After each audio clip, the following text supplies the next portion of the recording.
Almost a yes. Personal space bubbles didn't exist that night under the whiskey. I looked into your eyes and almost touched my crinkled nose to yours.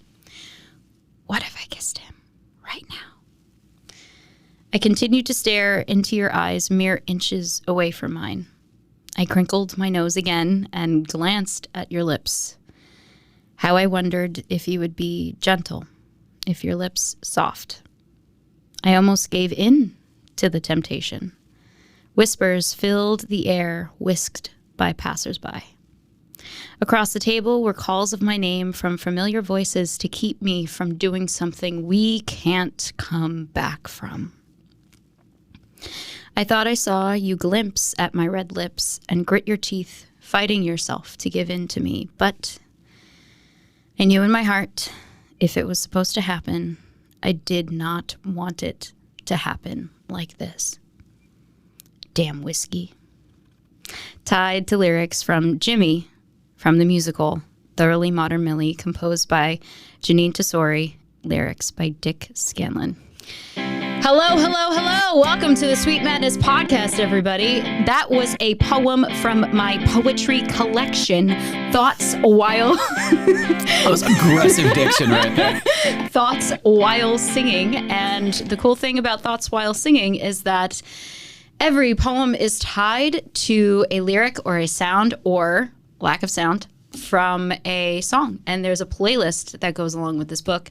That was our poem tidbit for today. And I am here with a special guest. All of the guests on the Sweet Madness podcast are very special. And this is a guest who is a singer, a songwriter, a teacher, public speaker, and recovery coach from Long Island, New York. His debut album, Exhale, was released in April of 2024, and he's currently working on a follow-up which is set to be released by the end of this year. When this podcast airs, I believe that is going to be soon-ish.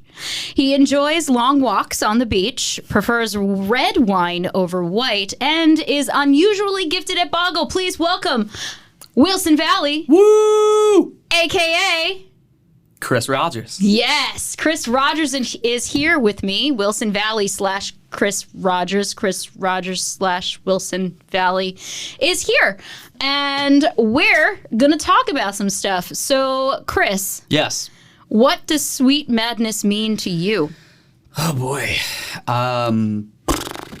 Well, the only thing that's on my mind now is whiskey. Well, not that it's the only thing on my mind, but since you mentioned whiskey in your poem, I legitimately do blame you for like me kind of getting back on like the whiskey during a night out train. Really? Legitimately. Like I would be like, I'm not like, like an alcohol connoisseur, which is probably a good thing, but I just started ordering like neat whiskeys from like ever since like we like met. And so I thank you for having that positive influence on me. You are very welcome. I can't take the full credit. I have to give credit to my friend Jim Haynes, who is a beer / IPA / lager / whiskey connoisseur. He's that dude. He is that dude. Actually, Jim just gifted me a bottle of some new whiskey that he recommended for me, and it's sitting in my apartment, and I'm waiting for the perfect occasion to open it. Okay. I just don't know when that is. But thank you, Jim. Love you. We are working on Hamlet together, so that's going to be really fun. The Scottish play. Yes. Come see it with City 8 Productions in November. So Sweet Madness. Sorry. No, it's okay. So Sweet Madness, well, as somebody who is a working musician and someone who, has made his living as a creative person, it's about balancing that with relationships. Sometimes that can be rather tough. Sometimes that can be rather dicey. Yeah. That can be rather dicey because being a musician, your schedule is all over the place, right? There was this meme where maybe you've seen it. It's just like, like me, like in my casket, like leaving. And I'm just like, sorry, I have rehearsal. Well, us theater folk know how that feels. Yes, absolutely. So how has music been a part of your life? Oh, gosh. Well, to give you an idea, I mean, it really kind of is in my blood, like ever since I was a kid. My parents met doing a community theater production of Grease. Like, my dad was Danny Zuko, my mom was Sandy, and that's how they met. So I kind of came out of the womb kind of singing and dancing. It's like I vividly remember, like, there were moments where, like, my parents would, like, sit me down and, like, Chris, this is what music is. And not the least of which was, I think I might have told you this before, but it was the 10th anniversary concert of Les Mis. And specifically the confrontation between Javert and Valjean. Like, Valjean, at last we see each other play. Yeah. And anytime I hear that particular version, I have the taste of like barbecue flavored like Wise potato chips in my mouth. It resonated with me. Wow. That it's crazy. So like that. So very Talk much about sense memory. Dude, you have no idea. Yeah. So having that sort of like background, it's in my blood, right? But really started like getting into writing songs and playing in bands and stuff when I was probably like in like middle school, high school, stuff like that, and have been like gigging professionally for like the better part of like a decade and change, So I've been at this for a minute. You've been at this for a minute, and your core people have been very supportive. I'd say so for sure. Yeah. That's great. And then, like, where does the relationship end of the Sweet Madness come in? Well, just in the name of, transparency and vulnerability, speaking more so in a romantic relationship type of situation. Okay. Yeah, that type of relationship. Where, given, my level of commitment, given my level of,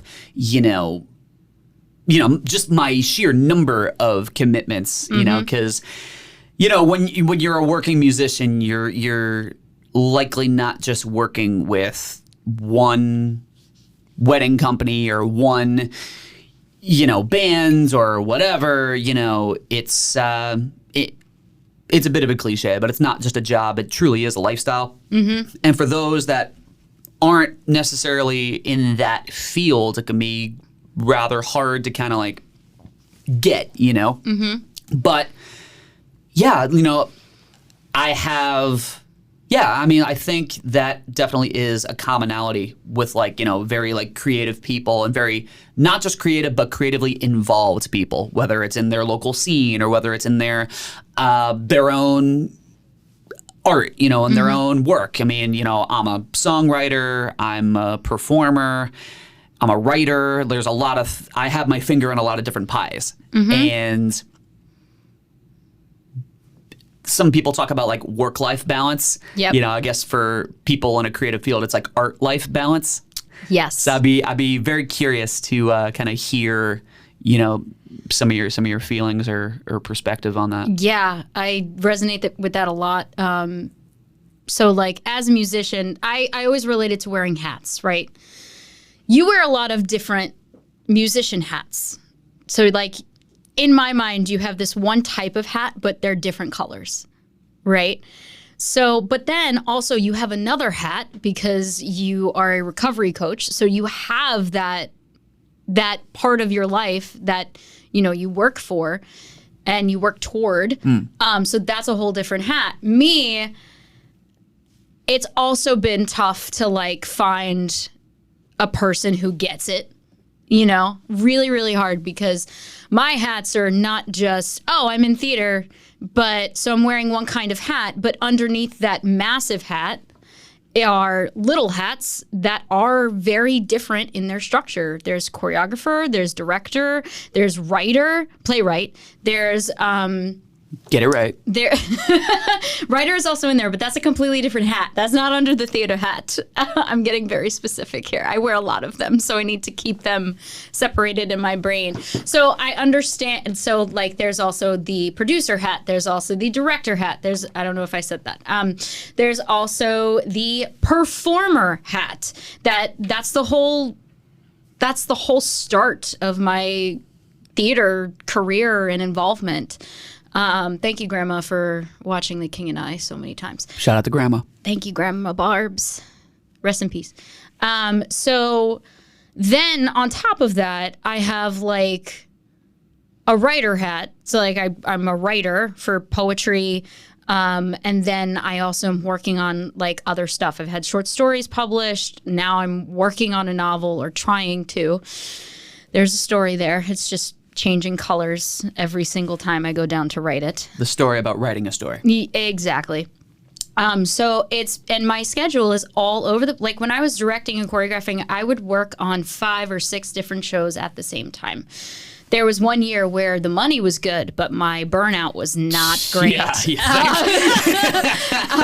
So yeah, 2018 was a year, man. And then because of that, my social life in general just took a plunge. Sure.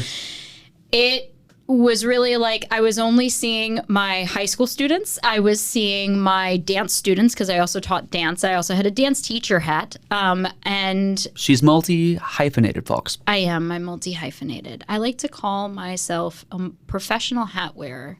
There you go. Or a multi-passionate entrepreneur.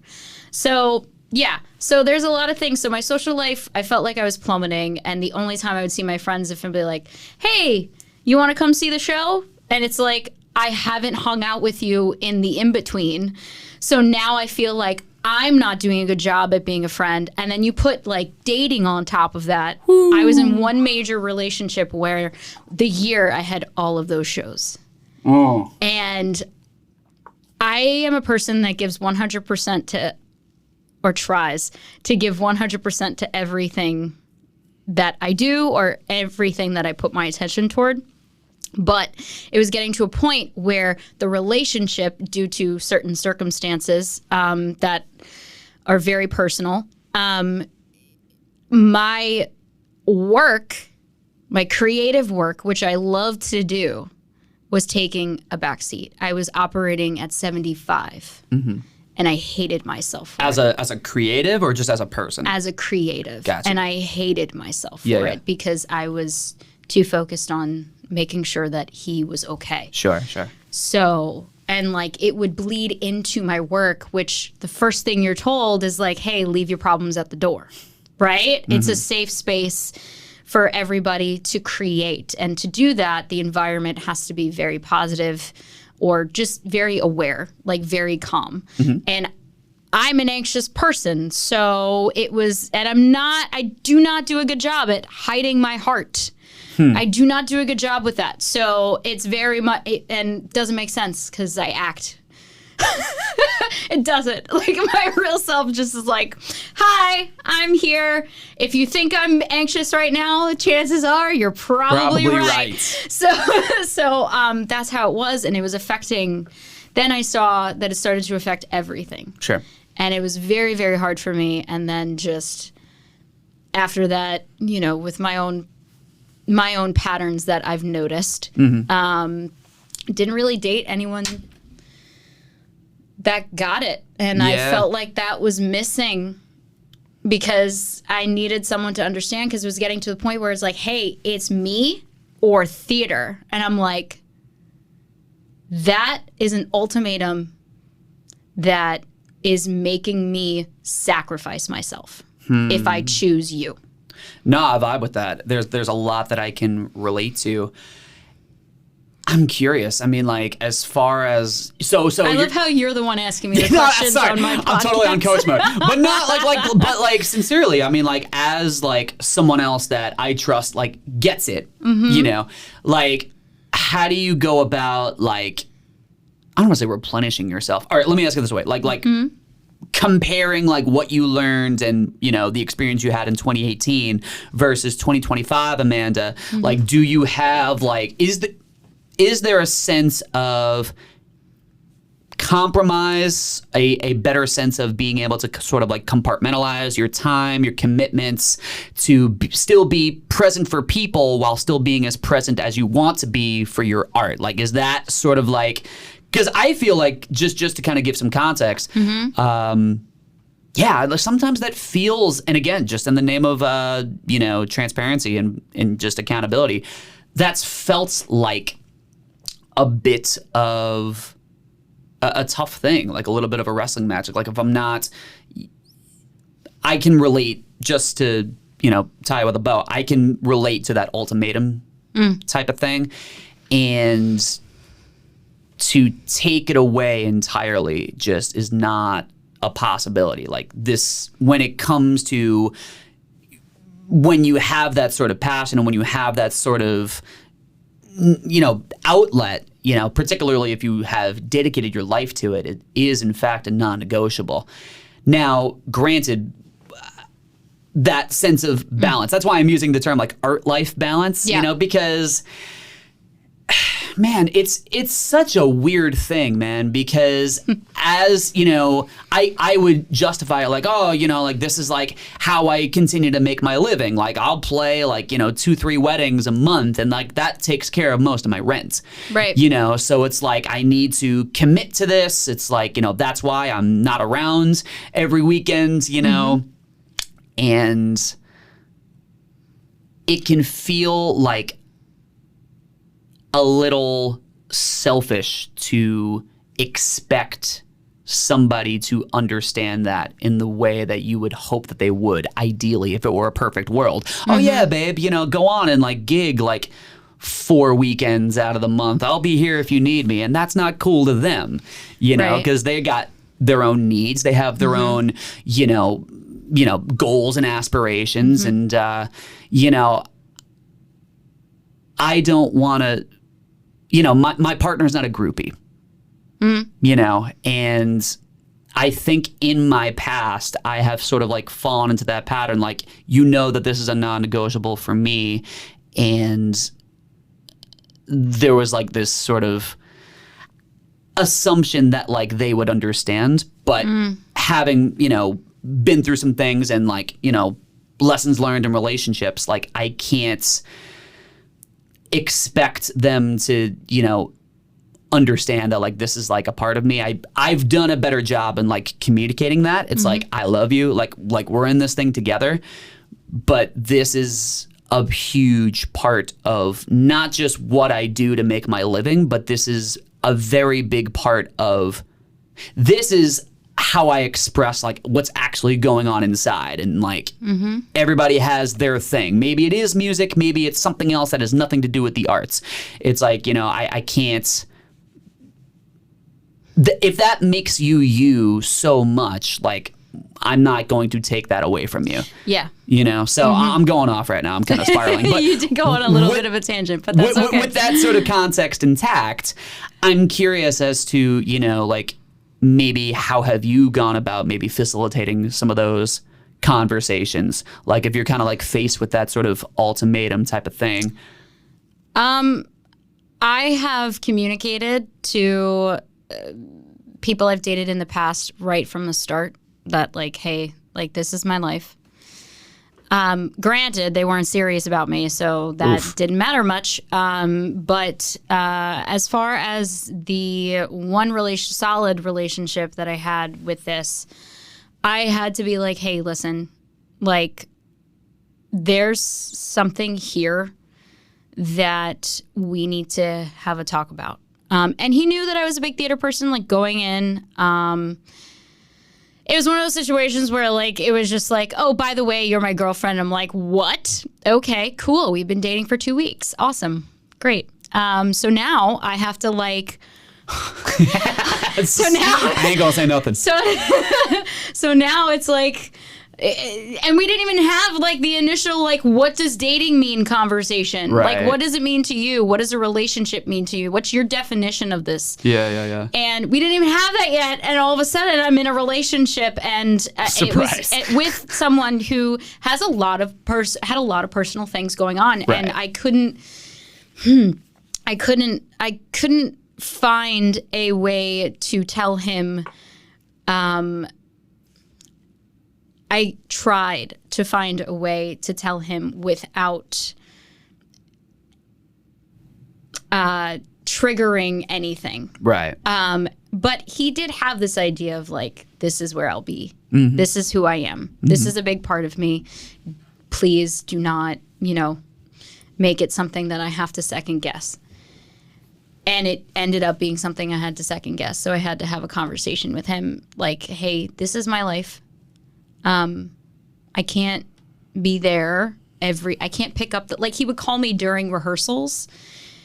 And after I say like, listen, I can't talk on the phone for like a couple hours. Like I need to teach my high school kids how to put on a production of Hairspray.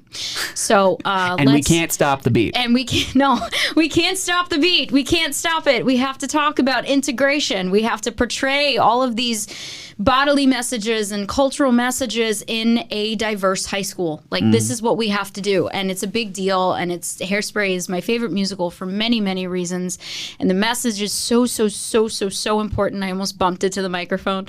I don't know where I am right now in terms of relation to the microphone because the light is so bright. And it was just something I had to sit down and be like, something has to change. Mm-hmm. And I'm not asking you to give up who you are. So respectfully, I ask if you not ask me to give up who I am.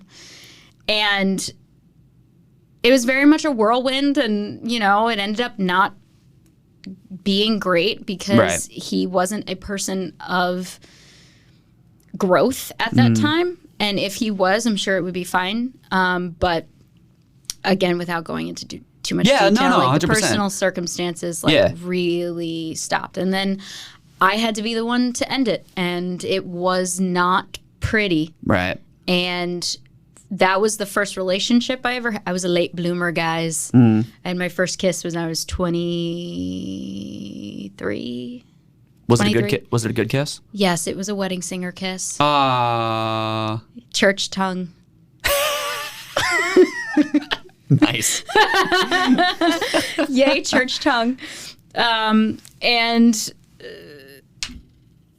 I forgot where I was now because now I'm thinking about my first kiss. I was a late bloomer. In the dating world, and it was my first boyfriend, and it's the first time I actually ever broke up with someone. Right. So, like, what scared me the most, or what I was heartbroken about, is that I could break someone else's heart. Okay. There's a poem in this Thoughts While Singing about that. Check it out now. I think what might be handy is to maybe dive into some like practical things. Like we both have had our swings and misses, and maybe we've had some hits along the way. But maybe some practical things like if you are anybody listening, a creative person or somebody who is artistic and very involved with that particular medium, how can you go about achieving the best case scenario as far as that art-life balance is concerned? One of the biggest things that's worked for me is busting out that Google Calendar. I love calendars. It's the best. I have 5. Sweet. Share a calendar with your significant other so that way you got everything mapped out. There's much less guesswork as far as like what you're up to, what they're up to, and like being able to plan time together. Like there's it's less to kind of like weed through and less to figure out. And if like things like pop up, you can already say like, oh, I already have time with my partner for that particular day. Yeah. You block it off. I mean, in many ways, if there's I'm an expert in not that much, but if there's anything that I've learned in my 30 years of life, I think it's that you're a product of your preparation. Yes. Like you are what you prepare for. And like being able to kind of like share that, preparation with your partner, I think will not only make communication a ton easier, right? But it's like you can still like pursue what you want to pursue, without compromising the quality of the relationship that you wish to have. So anyway, it's a simple tip, but like can be very effective. Google Calendar. Yeah, I tried that with my family. It didn't work. Well, all right. It's just because like we have too many different schedules, and it's like the four of us on one. Okay. I love calendars. I love shared calendars. When I was on the board for a theater group, like we lived by our shared calendar. It was great. It's great. I love it. So if whoever my future partner is, I'm gonna ask you out, being like, hey. You want to share a Google Calendar with me? That's the ultimate test right there. That's the Tinder bio right there. It's like, credit score, we could definitely talk about that. Over 6 feet, maybe. No. You don't have to be. Oh. See? There's hope, gents. There's hope. When did this become a dating show? I don't know. So Wilson Valley, a.k.a. Chris Rogers. Yes. So now that we talked about what Sweet Madness means to you, what is a particular Sweet Madness story that you have? It could have to deal with the balancing art and life, but... Well, I mean, I think a lot of what I do kind of comes down to that word of balance. And just to give some context where the name Wilson Valley comes from. So again, my name is Chris Rogers, but the reason why I go by the name Wilson Valley when I perform and make music and stuff, I was 17 years old. I was in a nearly fatal car wreck. It was pretty gnarly. And that car wreck happened on the intersection of Wilson Street and South Cherry Valley Avenue in West Hempstead, hence Wilson Valley. So the reason why this means so much to me, I won't say the reason, but a big resounding reason why this matters the way it does is because beyond the fact that I like to sing and I like to perform and music's the best, but it's my expression of the fact that, not to be over the top, but it is what it is, on paper, like statistically, I should not be here. And, people ask, when you're pursuing a goal or trying to make something happen, what's your why? Yeah. Right? That's my why. It's to celebrate in that. And not only has it been like the medium in which I can best express, my own thoughts and feelings and my own sort of mental health recovery journey and, just being able to kind of have that mode of expression for, everything that makes me happy, everything that pisses me off, everything that makes me sad, everything in between. Mm-hmm. But it's become an opportunity to compose a soundtrack to somebody else's recovery journey. Because if there's anything else that I've learned, it's the more personal something is, the more universal it actually is. Yep. The world's really not that big. And it's through this where I'm truly able to not just feel that, to be able to actually express that. So it's like the music is sort of like the hook to draw you into that particular message. If people come to the shows, if people dig the tunes, happy-go-lucky Merry Christmas. But really, that's the heart behind it. So that's why it matters so much to me, and that's really why it's a non-negotiable. Because like I said, man, if people, like I said, come to a concert and dig the tunes, awesome. But really, I'm trying to write the soundtrack to a comeback. If not for myself, then truly for somebody who needs it. And that I sound. Can I curse? I can't curse, right? Curse. Okay, not that this is too bad, but all right, let me just say, let me word it this way. Sometimes, when you're a creative person, you can think very kind of grandiosely, which is not a word, but is that a word? Grandiosely? Grandiose, is that a word? Whatever. But the point is, it's now an adverb. It's what? Adverb. There you go. Oh, hold on. Do you know what Schoolhouse Rock is? Yes. Lolly, lolly, lolly, get your adverbs here. No? Yes. Okay, cool. Make it start. Sweet. But that's the passion behind it. So this is a very long-winded answer, but that's what Wilson Valley is, and that's what Wilson Valley means to me. And as far as the story goes, given where I've come from, Wilson Valley is sort of like, in a way, like a love letter to the butterfly effect, in just the sense of like, again, like on paper with what went down shouldn't be here, right? And there's a show that I like to do where the main thing that I keep on bringing up, it's like, okay, I've been through ABC, but had it not been for that, I wouldn't be where I'm at here and today at XYZ. So there's a lot of, it's as my mother would say, choosing an attitude of gratitude. And yeah, right? It works. like that. Me too. So that's, you know, the sweet madness. You know, that's what it is to me. But, you know, it's funny. This is me really kind of like going in unnecessarily. But like when you think of the word, let's do it. When you think of the word mad, right, it's like there's obviously the emotion anger. Yep. But like, you know, madness is also, you can think crazy. Yep. And I think one theme of the talk so far is like, you know, crazy is sort of a word we pin on someone when we don't understand them.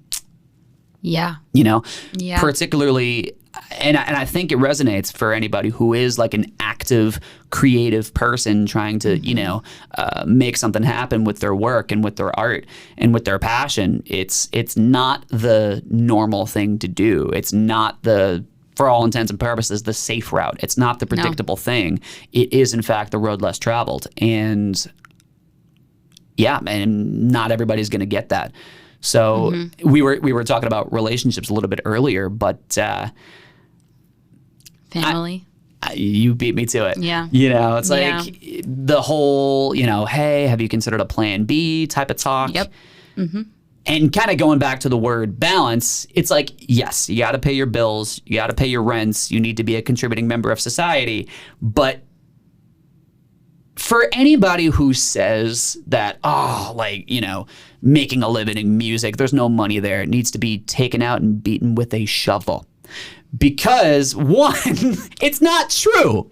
It's so not true. There are so many ways to generate income, to, you know, get your name out there as a creative person, a lot of which you need to hustle for, but to like count it out as impossible or just like this peak, you're counting yourself out, you're stepping off the track before the race begins. It pisses me off. I mean, and then people, you know, they love hearing those success stories of famous actors, famous musicians, famous authors and writers, and it's like they had to do all that we, the hustlers, are doing. You know, maybe some of it is luck, but a lot of it is the effort and, like you said, the planning. Preparation, yeah, planning. Preparation to go in that goes into it. Yeah, absolutely. You didn't curse. I tried to find it a different way. I'm trying to be nice. I'm trying to be G-rated. That's okay. Awesome. So what has there been any like experiences recently where you've caught yourself in like a art-life balance battle in your brain? Because I know I have. Art-life balance battle. Yeah. That's how I say, are you talking to yourself with your left brain and right brain? Yeah. Yeah. Yeah. That's the writer in me. A couple examples come to mind. I think the relationship aspect kind of resonates the most. I mean, to your point earlier of like, you know, even with just, you know, friends and colleagues, it's like, hey, let's hang out. It's like our version of that could be like, hey, like, you know, come to my show or come to my gig, because that's like, you see them. Yeah, pretty much. You know, so I resonate with that, you know? Yeah. But of course, you know, there are the thoughts of like, you know, when, you know, different voices in the mind start having a conversation, there's all the chitter chatter of like, did I make the right decision with my life? you know, did I make the right call here? You know, is this worth it? Is this going anywhere? You know, should I have listened to insert naysayer here? And yeah, for sure. I mean, like having, you know, a thought pattern like that, I think is really, really common and understandable. And for anybody who's going through that right now. I certainly empathize and sympathize. I'd be curious to hear, if you have any, because I know from what I understand, and correct me if I'm wrong, like that seems to be like a topic that's like, it at least comes up often in the way you express yourself with your words in your work. Like there's a passion behind it. There's like a boldness behind it. There's sometimes a brashness behind it. And I think it's really cool. Thank you. So yeah, I mean, like as somebody who definitely sort of can find themselves in that thought pattern of like, I am wasting my time. I made the wrong call. Let me go back a couple years and maybe, pursue the safer path or what have you. That definitely is a thought of mine from time to time. Now, what I come back to is that Wilson Valley story, that why, right? Yes. That's the thing that fuels me through. But like, if you, I have need a that extra why. fuel. Yeah. What's your why? I have a why too. So I felt very alone as a kid. I felt very alone as a teenager, even though like I was involved in theater. I found my community through doing the musicals, and my senior year show really was like a family, and I was mom. I was, thank you guys for the award of Wise and All-Knowing Yoda. I take it to heart still. I should frame that paper bag. Will belt my face off, I will. Yeah, I was very alone, and I hated the way that I felt, but I also had a very big heart, and I was very awkward. I was very like afraid to talk to anyone new. Now, of course, I know where that stems from. When I was in it, I didn't necessarily know. So I was very timid. I was very much the girl who never went to parties. I didn't have my first drink until I was like 20, but like 4 months before I turned 21.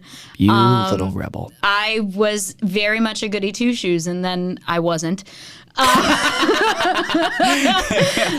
contrast was stark. It was a little bit because I was like fed up with feeling like I couldn't go anywhere. Yeah.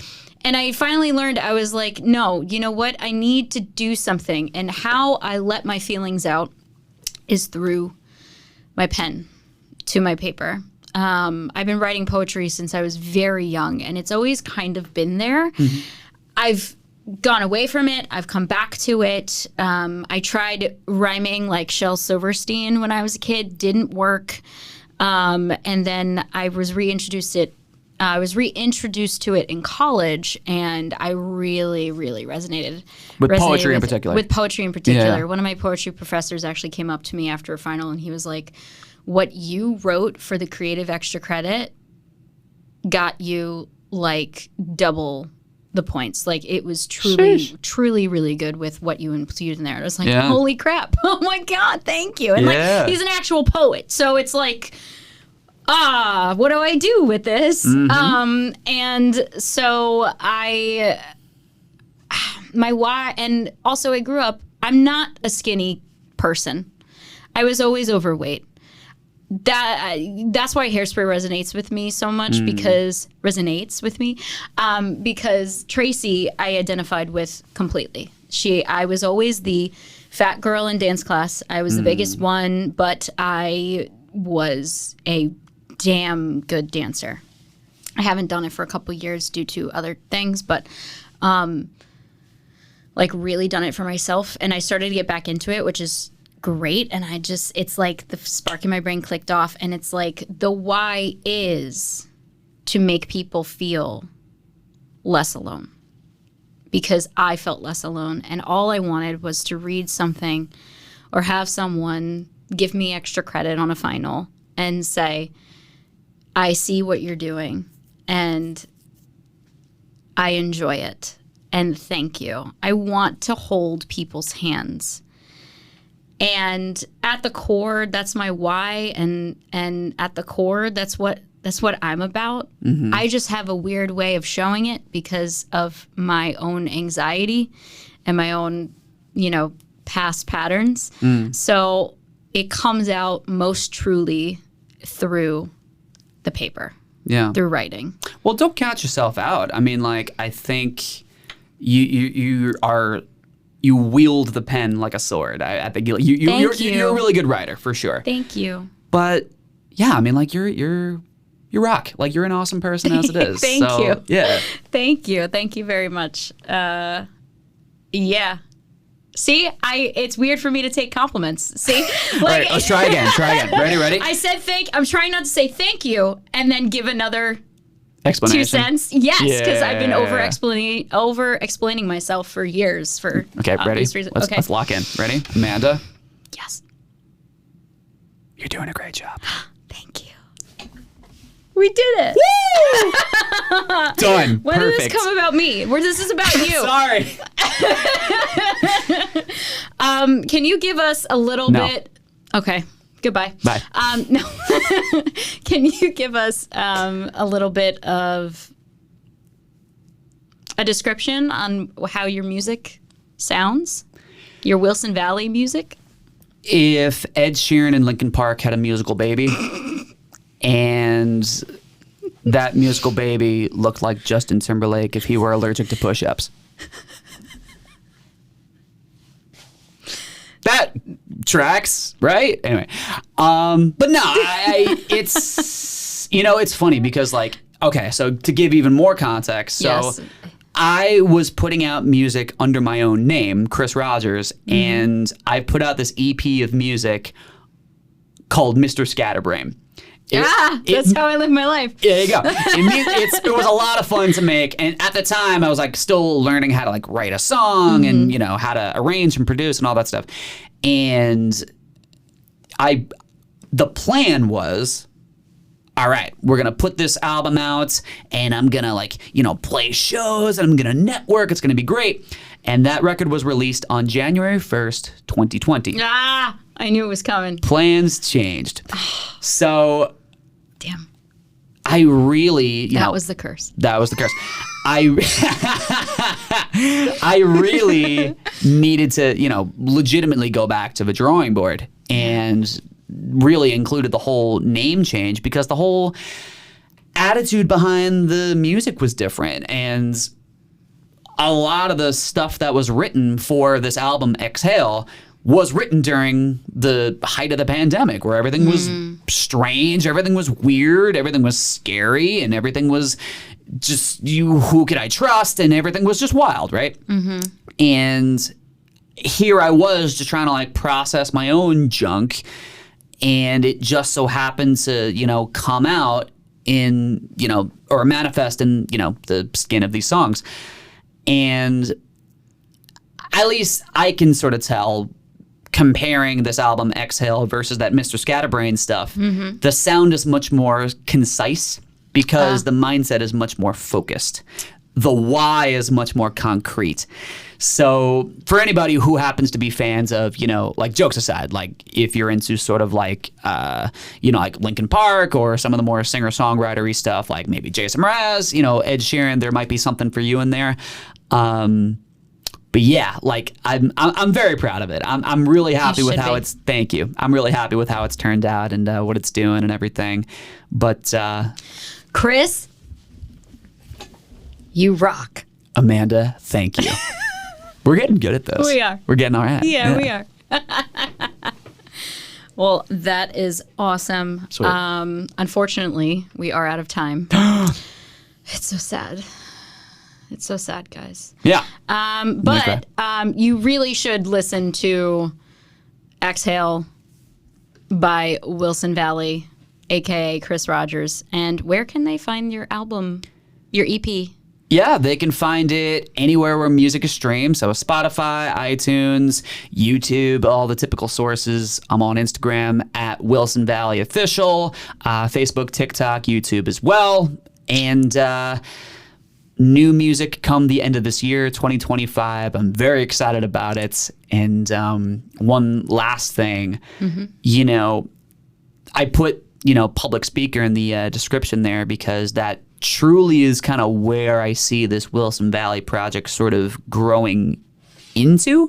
Because I'll play a show on a bar or a venue or something, and it's always a good time. But as far as truly what's been able to get the message across the most was really speaking to people directly. One last little thing here. I had this awesome opportunity in this church in Mineola to kind of do a half concert, half TED Talk. It was really, really cool. And I wrote a bunch of new material that was specifically catered to this particular audience, where I was really able to kind of like express artistically these same exact messages, like what's your why, like talking about that balance aspect and just, you know, talking to different parts of yourself in the name of compassion rather than suppression. And I really feel like this is where this project wants to go. So all of that is to say, if you're interested in, you know, hopping on the, you know, the journey, I'm very excited where this is going to go. And if you dig the tunes, awesome. But if there's anything that, you know, you pull away from what I do, or even with this discussion, it's that it's a cliche, but it's a cliche for a reason. You're not alone. And one quote that always sticks with me is that the more personal something is, the more universal something is. So your story, we call it a story because it's meant to be told. And share it, speak it, get it out, because people are longing for a sense of authenticity, and it's okay. You know, there is a community that exists, and I hope that the Wilson Valley community can provide that sense of solace, understanding, and openness that you're looking for. And it's a good time, so come on down. It is fun. It's really good. You guys really should check him out. Wilson Valley. Thank you like so my much. body or like my music? Why not both? Why? All right. Why not both? So yes, if you liked this episode and you have some comments, or, you know, just want to reach out and, you know, ask any questions or anything like that, comment, like, subscribe. This is how we grow here. We're all about growth here at the Sweet Madness Podcast and myself. And also, if you guys have something that you're not quite sure how to express, you can get your own personalized poem and tell me the story via my website, www.amandamontoni.com. You'll see a tab that says get your free personalized poem. It is free. It doesn't cost anything. This is part of my why. I want to be a hand for you guys to hold, and I'll write you a poem about whatever's going on. Don't worry. It stays in my possession. Your story stays safe with me. I don't show anybody it. These are poems that I do not submit to anything, any kind of publishing thing. These are strictly yours. Thank you guys so much, and I'll see you next time. Amanda, you're doing a great job. Thank you. You're welcome. Let's grab those sweet nuggets. Bye, guys.